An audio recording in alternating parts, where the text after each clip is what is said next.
permettez-moi de saluer le khalife général des cadres et l'ensemble des cadres. Et permettez-moi aussi, par anticipation, de les souhaiter un excellent pèlerinage pour cette année 2021. Le port du masque a démontré son efficacité dans la lutte contre la Covid. Et aujourd'hui, je pense que c'est une des mesures les plus efficaces pour prévenir la Covid, surtout dans le cadre de ces rassemblements.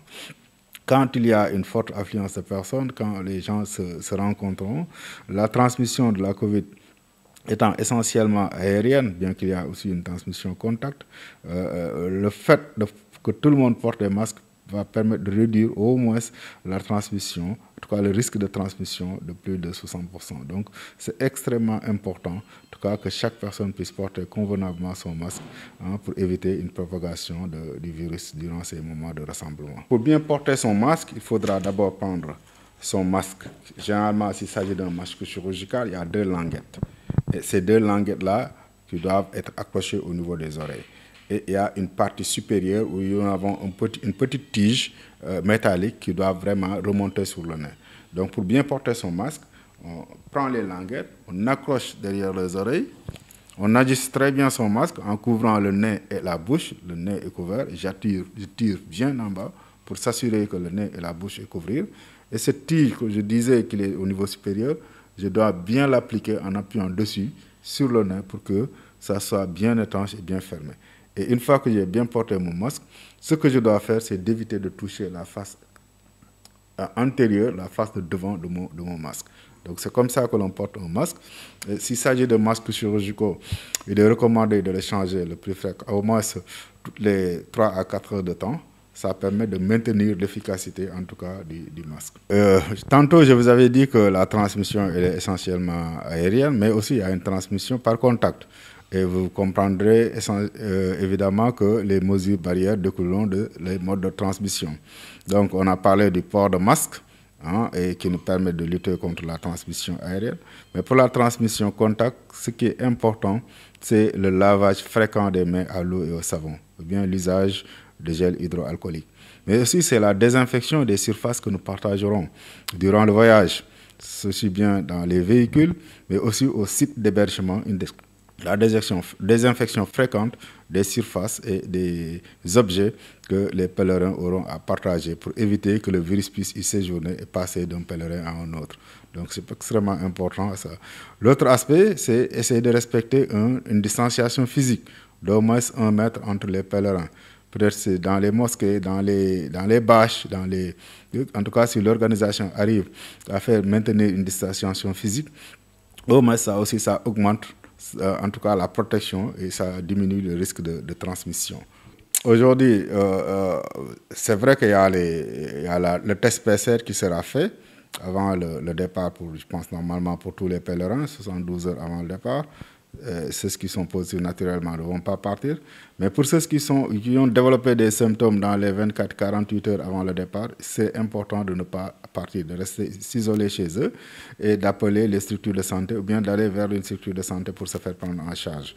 Parce que quand on est malade, même en dehors de la pandémie, quand on est malade, on peut quand même sursoir à des événements, à des rencontres de ce genre-là. Maintenant, une fois sur place, peut-être certains vont quitter le pays sains et saufs et peut-être une fois sur place, développer des symptômes.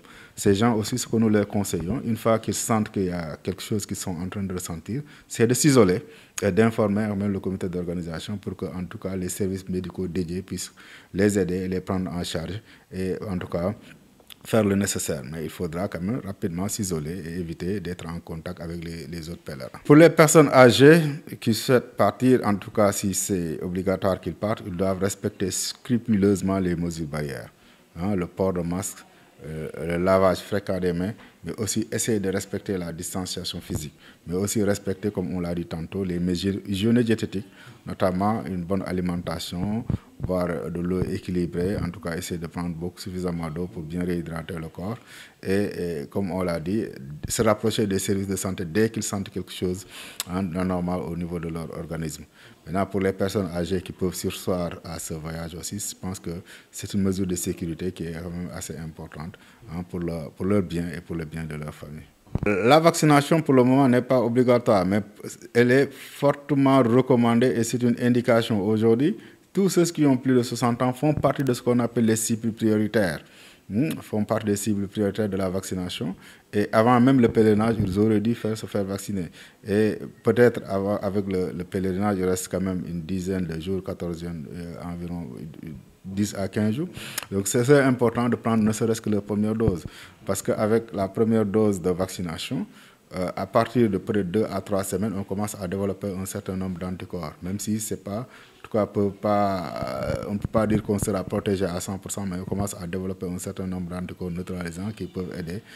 Mais même cette vaccination n'empêche pas, en tout cas à la personne, de devoir respecter les mesures barrières, notamment le port de masque, le lavage des mains, le respect de la distanciation physique. Mais c'est fortement recommandé à ces personnes-là, en tout cas toutes les personnes à risque, donc ceux qui sont âgés de plus de 60 ans et ceux qui sont âgés de moins de 60 ans qui ont des comorbidités, quand même, comme toutes les autres personnes, ils peuvent participer au pèlerinage. C'est vrai que les gens disent que c'est des distributeurs de virus, mais ça n'a pas été prouvé. Que le virus circule beaucoup plus chez ces personnes-là. Ce qui a été remarqué, c'est qu'ils développent beaucoup plus de formes, en tout cas légères, et de formes modérées. Mais tout le monde est susceptible de porter le virus. Donc ce qui est important, c'est que tout un chacun puisse respecter les mesures barrières, que ce soit les jeunes, les personnes d'âge mûr ou bien les personnes âgées, que tout le monde puisse en tout cas respecter scrupuleusement les mesures barrières pour éviter une circulation du virus durant le pèlerinage. La détresse respiratoire, c'est quand la respiration ne fonctionne plus normalement et en tout cas quand l'organisme ne prend plus suffisamment d'oxygène. Et il y a ce qu'on appelle un appareil qu'on appelle un oxymètre qui nous permet de mesurer le taux d'oxygène qui circule dans le sang à travers juste une prise au niveau du pouls. Et quand ce taux d'oxygène dans le sang est inférieur à ce qu'on appelle 95%, on dit que la personne est en détresse respiratoire. Et quand c'est entre 95 et 90, c'est modéré, mais en dessous de 90%, on va dire que c'est une détresse respiratoire sévère. Et donc là, je pense que les personnes, en tout cas les techniciens de santé qui sont là-bas, pourront avoir un petit appareil qui est très facile à manier, très léger, qui peut même porter et qui permet de détecter très rapidement la détresse respiratoire et alerter les services de prise en charge spécialisés. Donc la détresse respiratoire, c'est quand l'organisme n'arrive plus à fournir l'oxygène de manière adéquate, en tout cas la respiration n'arrive plus à fournir l'oxygène de manière adéquate à la personne. Et ça peut se mesurer facilement après un petit appareil. Un événement religieux, et quand on dit religieux, en l'islam, l'un des principes, c'est de ne pas nuire à son prochain et de ne pas exposer le groupe. Donc nous sommes tous des musulmans, nous avons tous des responsabilités individuelles et nous avons l'obligation, tout un chacun, vraiment d'essayer de protéger aussi bien sa personne, mais aussi celle des autres. Et je pense que c'est extrêmement important. Le prophète a dit, celui qui sauve une personne a sauvé l'humanité. Donc de la même manière, celui qui aussi tue une personne a tué, comme s'il a tué l'humanité. Donc c'est extrêmement important pour nous de savoir que c'est un événement religieux. On y va pour avoir des bénédictions. Il ne faut pas que l'on cause du tort. Donc il ne faudra pas que, par notre négligence, que la maladie puisse se propager quelque part dans la communauté. Donc c'est extrêmement important que tout un chacun sache que, doit se dire que ça ne passera pas par moi. Et si tout le monde fait cela, il y aura une protection, en tout cas collective. Le diagnostic rapide, il y en a deux types. Il y a ce qu'on appelle des tests antigéniques qui permettent de détecter les antigènes du virus au niveau des voies respiratoires.